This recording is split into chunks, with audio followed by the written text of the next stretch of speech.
You said that we should not air our dirty laundry outside the family. Dr. Forgione, we have a right to have clean underwear.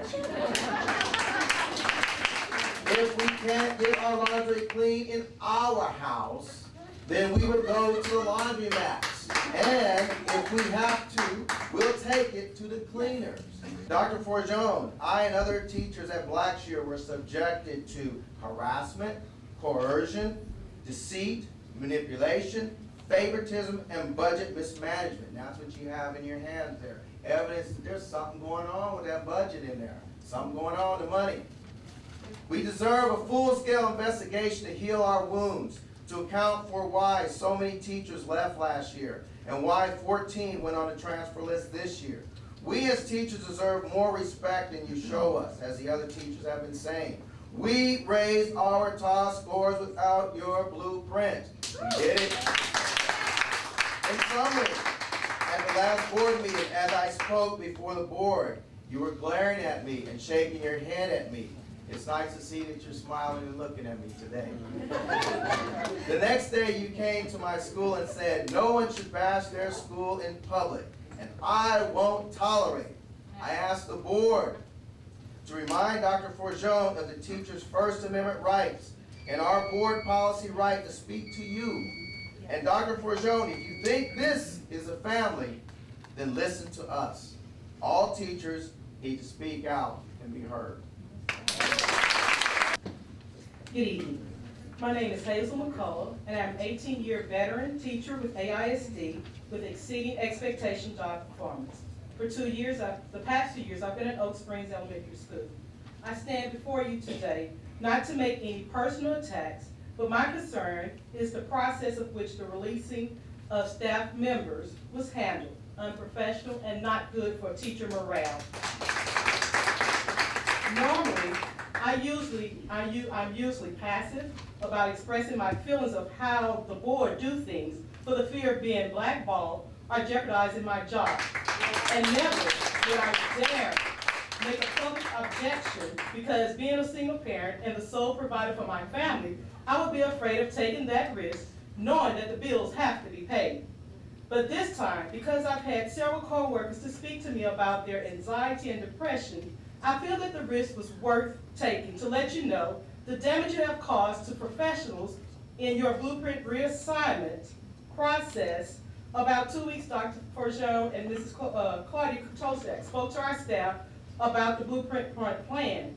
After hearing your presentation, many staff members, Dr. Forgione, myself included, said, yes, we support this plan. We want to be a part of it. In your presentation, you also said that any staff member wanting to stay could stay, but contradictory to that, you also said that principals would be interviewed to choose who they want to keep and not keep. 3 things happened in this process. Number 1, at my campus, teachers were not even given the professionalism of being told that we were being let go. Many of us found out about this through seeing our jobs posted on the internet, mine included. We need to stop making excuses, stop blaming the family and the geographic location of our school, and go forward with rigor, engagement, and relevance, Dr. Forgione, as you have introduced into our community schools.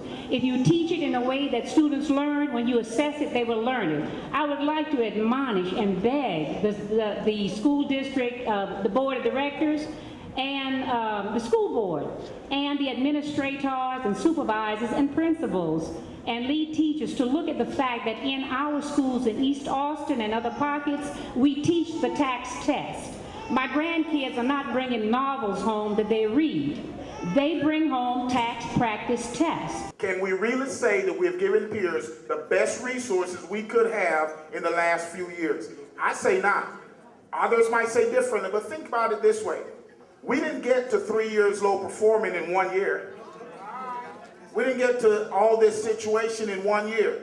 The first year that it happened, did we go back and start doing something then to make sure we wouldn't be here? We didn't. I don't see that we have. I don't see that we did anything to say, hey guys, we're 1 year, let's not get to 2. Let's start doing these things we're talking about today so that we wouldn't be at 2. But I know probably you will say, well, we're here, so that's beside the point. But it's not, because if we keep it open and keep doing the things that we know we're supposed to do and work at finding the root cause of the problem, we can actually fix it. All right? So I'm just going to leave you with this. When the going gets tough, the tough doesn't quit. The tough gets going. I want to thank you again for being here. I just want you all to remember, as a citizens communication, to say what you mean and mean what you say.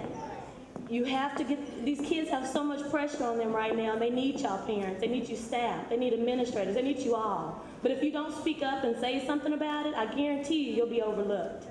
They'll drop you in the cracks, and I'm the first one to vouch for it. If you don't speak up, your children will be dropped and left, and you will not, success will not be an option because you're not trying. So you have to put your foot forward and step up and say something. Your voice is strong. One more thing before we go, and I just want to let everybody know, I'm sick and tired of people saying it's not my house, or it's not my kids, or it's not my community. Sooner or later, it's going to get down to the point where you need help. So it's time to step up and just help wherever you see fit. Don't wait until you're the last man standing and you're on your own. Thank you.